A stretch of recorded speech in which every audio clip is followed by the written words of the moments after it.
नमस्ते साथियों, एक बार फिर से आप लोग सभी लोगों का स्वागत करती हूँ मैं अपने चैनल डीप स्टडी बाय प्रीति यादव पर। तो आज का हमारा प्रैक्टिस सेट रहने वाला है हिंदी का, और इसमें आपको यहाँ पर देखेंगे पूरे 40 प्रश्न हिंदी के। ठीक है, कितने? पूरे 40 प्रश्नों का प्रैक्टिस सेट है इसमें, और सारे ही प्रश्न एनसीईआरटी के बेस पर है, जो कि पिछले वर्ष यहाँ पर पूछे जा चुके हैं, उसी से हमने इन प्रश्नों को लिया हुआ है। तो चलिए फ्रेंड, स्टार्ट करते हैं अपने आज के पहले क्वेश्चन से। क्वेश्चन में पूछा है, हिंदी साहित्य में कामायनी के रचयिता कौन है? इसके ऑप्शन देखिए यहाँ पर, रामधारी सिंह दिनकर, सूर्यकांत त्रिपाठी निराला, जयशंकर प्रसाद या फिर महादेवी वर्मा। करेक्ट इसका आंसर हो जाएगा ऑप्शन नंबर सी, जयशंकर प्रसाद जो है वह कामायनी के रचयिता हैं। फिर बढ़ते हैं अपने अगले प्रश्न की तरफ। सेकंड क्वेश्चन में पूछा है, गोदान उपन्यास के लेखक कौन हैं? ऑप्शन हमारे प्रेमचंद्र, हरिवंश राय बच्चन, मुंशी प्रेमचंद्र या फिर आचार्य रामचंद्र शुक्ल। तो क्या हो जाएगा इसका आंसर? यह हो जाएगा ऑप्शन नंबर ए। ठीक है, प्रेमचंद्र जो है वह गोदान उपन्यास के लेखक हैं। फिर आते हैं अपने अगले क्वेश्चन पर। हिंदी व्याकरण में वाच्य के कितने प्रकार होते हैं? जो वाच्य होते हैं वे कितने होते हैं? 2 होते हैं, 3 होते हैं, 4 या फिर 5। तो वाच्य कितने प्रकार के होते हैं? वाच्य होते हैं यहाँ पर हमारे 3 प्रकार के, सॉरी कितने प्रकार के? ये होते हैं 3 प्रकार के। ठीक है, तो इसका ऑप्शन नंबर बी बिल्कुल सही जवाब हो जाएगा। फिर देखते हैं अपना अगला क्वेश्चन, रामचरितमानस के रचनाकार कौन हैं? बताना है आपको यहाँ पर। तो रामचरितमानस के जो रचनाकार हैं वह कौन हो जाएंगे? तुलसीदास हैं, कबीरदास हैं, सूरदास या फिर रहीम जी। तो कौन है? आप सभी को पता होना चाहिए। रामचरितमानस किसके द्वारा लिखी गई है? यह तुलसीदास के द्वारा लिखी गई है रचना। फिर आता है हमारा अगला क्वेश्चन, क्वेश्चन नंबर 5। इसको एक बार देखेंगे यहाँ पर हम। एक मिनट थोड़ा सा वेट करें। अब देखिए इसका अगला क्वेश्चन आता है क्वेश्चन नंबर 5, जिसमें पूछा है, हिंदी साहित्य का महाकाव्य कौन सा है? ठीक है, हिंदी साहित्य का जो महाकाव्य है वह कौन सा है? तो देखिए कौन कौन से हैं। गीता है, महाभारत है, रामायण है या फिर पंचतंत्र है। तो यह हो जाएगा महाभारत। फिर देखते हैं अपना अगला क्वेश्चन नंबर 6, तुमुल कोलाहल कलह में कविता किसकी रचना है? ऑप्शन देखिए यहाँ पर हमारे, सुभद्रा कुमारी चौहान, जयशंकर प्रसाद, रामधारी सिंह दिनकर या फिर हरिवंश राय बच्चन। तो इसका सही जवाब हमारे पर जो होगा ऑप्शन नंबर सी, जिसका अर्थ है यानी कि जिसका ऑप्शन में नाम है रामधारी सिंह दिनकर। इनके द्वारा तुमुल कोलाहल कलह में रचना लिखी गई है। आगे आते हैं अपने क्वेश्चन नंबर 7 में, भारतेंद्र युद्ध किस साहित्यकार से संबंधित है? ऑप्शन हैं प्रेमचंद्र, ठीक है, प्रेमचंद्र, भारतेंदु हरिश्चंद्र, जयशंकर प्रसाद, आचार्य महावीर प्रसाद द्विवेदी। तो इसका जो सही आंसर यहाँ पर होने वाला है वह हो जाएगा हमारा Bharatendu Harishchandra, option number B. आगे बढ़ते हैं फिर अपने अगले क्वेश्चन पर। क्वेश्चन नंबर हमारा आता है 8, सत्यमेव जयते का स्रोत कहाँ से लिया गया है? ऑप्शन हमारे रामायण से, महाभारत से, उपनिषद से या फिर भगवत गीता से।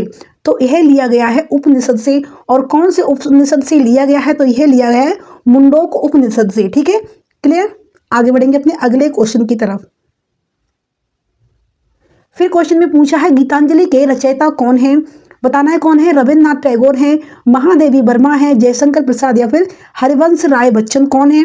तो इसका सही जवाब यहाँ पर हमारा हो जाएगा ऑप्शन नंबर ए, रविन्द्रनाथ टैगोर। सॉरी, हाँ ठीक है, रविन्द्रनाथ टैगोर गीतांजलि के रचयिताकार हैं। फिर देखते हैं अपने अगले क्वेश्चन पर। क्वेश्चन नंबर 10, निराला के नाम से किस हिंदी साहित्यकार को जाना जाता है? तो किसको जानते हैं? सूर्यकांत त्रिपाठी को, हरिवंश राय बच्चन को, रामधारी सिंह दिनकर या फिर महादेवी वर्मा। तो जो नाम निराला है जिनके आगे लगता है तो है सूर्यकांत त्रिपाठी निराला, यह इनका पूरा नाम हो जाएगा ऑप्शन नंबर ए। आगे आता है हमारा क्वेश्चन नंबर 11। इसमें पूछा है, किसे हिंदी साहित्य का उपन्यास सम्राट कहा जाता है? ऑप्शन से हमारे हरिवंश राय बच्चन को, जयशंकर प्रसाद को, मुंशी प्रेमचंद्र या फिर आचार्य महावीर प्रसाद द्विवेदी को। किसको कहा जाता है उपन्यास का सम्राट? तो इसका आंसर हो जाएगा option number C, Munshi Premchandra को। फिर हमारा अगला क्वेश्चन है, रश्मि रथी किसकी कृति है, बताएंगे। ऑप्शन देखिए, मैथिली शरण गुप्त की, रामधारी सिंह दिनकर की, सुभद्रा कुमारी चौहान या फिर सच्चिदानंद हीरानंद वात्स्यायन अज्ञे। इनका पूरा नाम क्या है? सच्चिदानंद हीरानंद वात्स्यायन अज्ञे। तो इनमें से बताना है इन चारों लेखकों में से जो रश्मि रथी कृति है वह किसके द्वारा लिखी गई है। तो इसके राइटर हो जाएंगे रामधारी सिंह दिनकर, यानी ऑप्शन नंबर 2 बिल्कुल सही बनता है। आगे आते हैं अपने अगले क्वेश्चन की तरफ। देखेंगे क्वेश्चन नंबर 13।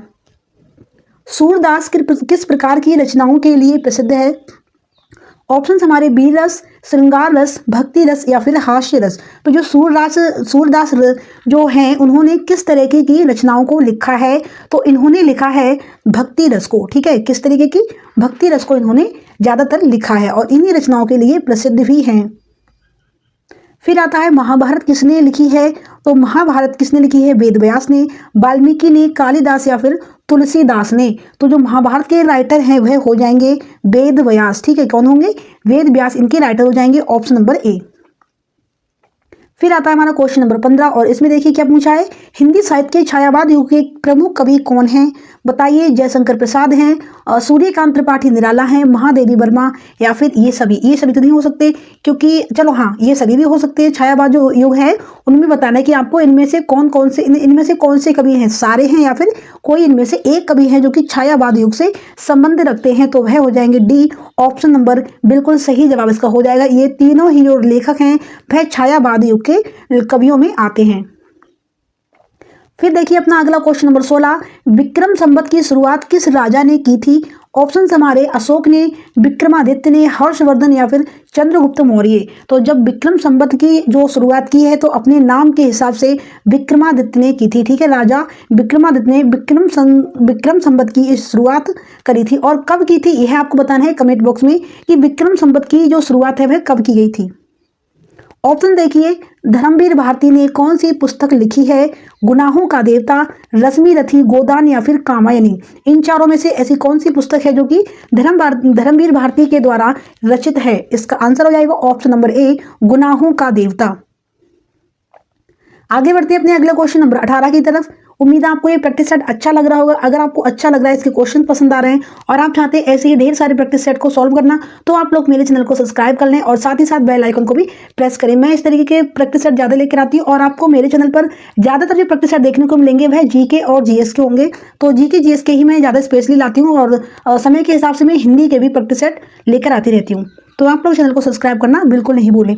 अब देखते हैं अपना क्वेश्चन नंबर 18, रामायण का हिंदी अनुवाद किसने किया है? ऑप्शन देखेंगे, तुलसीदास ने, कालिदास ने, वेद व्यास या फिर जयशंकर प्रसाद ने। तो जो रामायण है उसका हिंदी में अनुवाद तुलसीदास जी ने किया है। फिर आता है हमारा अगला क्वेश्चन नंबर 19, नीति शतक के रचयिता कौन है?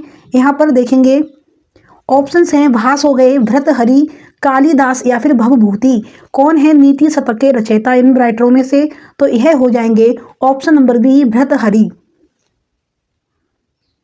फिर आता है हमारा क्वेश्चन नंबर 20, रघुवंश महाकाव्य के रचयिता कौन है इनमें से? कालिदास जी हैं, भवभूति हैं, भास हैं या फिर जयशंकर प्रसाद हैं। फिर से आपको इन्हीं चारों में से देखना है कि कौन हो जाएंगे इसके राइटर। तो इस बार ऑप्शन नंबर ए सही होगा, कालिदास जी रघुवंश महाकाव्य के रचयिता हैं। अभी हमारा ये प्रैक्टिस सेट पूरा जो है प्रश्न 40 का है, जिसमें से हम यहाँ पर 20 प्रश्नों को यहाँ पर हम सॉल्व कर चुके हैं और बाकी के भी 20 प्रश्नों को आगे देखेंगे हम। देखिए इसमें क्या है, क्वेश्चन नंबर 21 में कामायनी महाकाव्य के रचयिता कौन है? ऑप्शन देखिए, जयशंकर प्रसाद हैं, रामधारी सिंह दिनकर हैं, सूर्यकांत त्रिपाठी निराला या फिर सुमित्रा नंदन पंत। तो कौन हो जाएंगे इसके रचयिता? इसके रचयिता हो जाएंगे जयशंकर प्रसाद। आगे देखेंगे, अब लोकोक्ति आ गई है। आंख का अंधा नाम नयन सुख। लोकोक्ति का अर्थ बताइए। नाम तो नयन सुख है और मतलब आंख का अंधा है, लेकिन तो ये लोकोक्ति बनती है कि आंख का अंधा नाम नयन सुख। इस लोकोक्ति का अर्थ बताना है आपको। व्यर्थ की आशा, नाम के विपरीत गुण होना, सुंदर नाम होना या फिर ध्यान से देखना। तो इसका जो सही जवाब है वह हो जाएगा नाम के विपरीत गुण होना। नाम क्या है इनका? नयन सुख है, लेकिन गुण क्या है? अंधे आंखों से। तो नाम के विपरीत इनमें गुण भरे हुए हैं, तो इसी को बोलते हैं नाम का अंधा, आंख का अंधा नाम नयन सुख।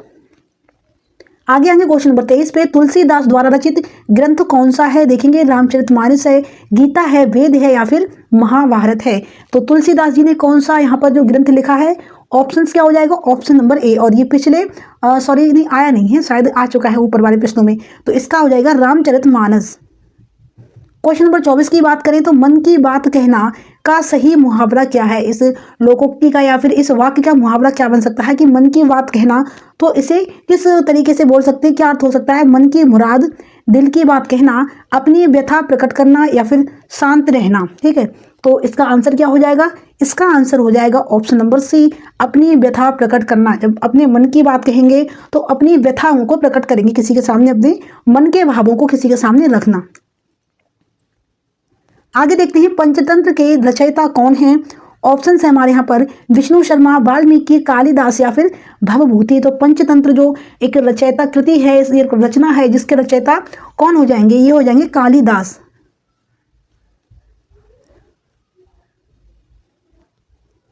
अगले देखते हैं अपने अगला क्वेश्चन, कालिदास की कौन सी रचना महाकाव्य के रूप में प्रसिद्ध है?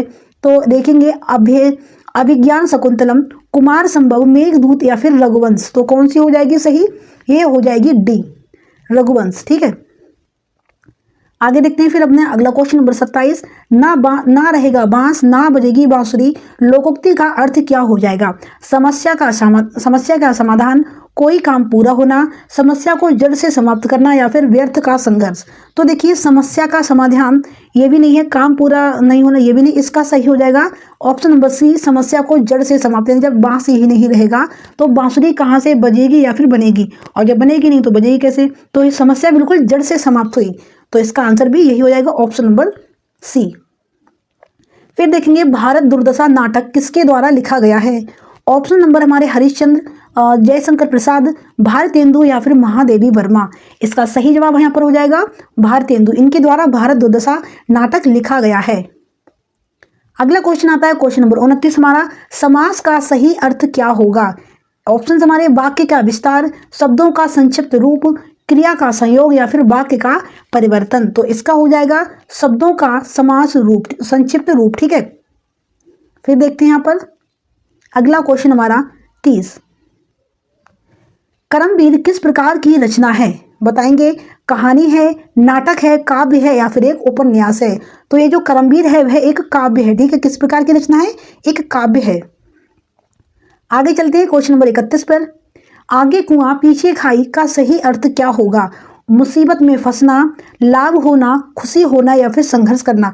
संघर्ष की कोई बात ही नहीं है, खुशी होने लायक भी इसमें ऐसा कुछ नहीं दर्शाता, और जब आगे कुआं पीछे खाई तो लाभ वाली भी रचना इससे मैच नहीं करती।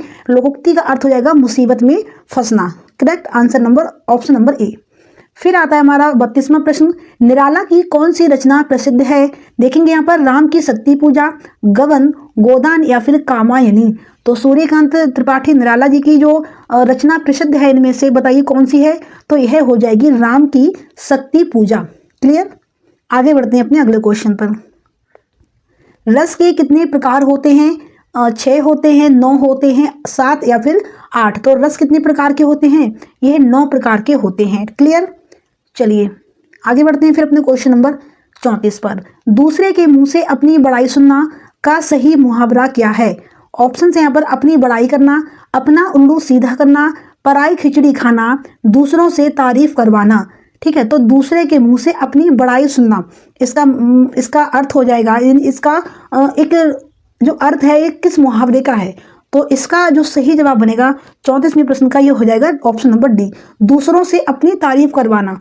यानी दूसरों के मुंह से अपनी बड़ाई सुनना कैसे सुनेंगे? जब दूसरे लोग आपकी तारीफ करेंगे। ना कि खिचड़ी पकाना, ये भी सही नहीं है, और अपना उल्लू सीधा करना ये भी ठीक नहीं है, और ये अपनी बड़ाई करना ये भी नहीं। फिर आता है 35वां प्रश्न, प्रिय प्रवास महाकाव्य के रचयिता कौन है? रामधारी सिंह दिनकर, जयशंकर प्रसाद, अयोध्या सिंह उपाध्याय हरिऔध या फिर महादेवी वर्मा।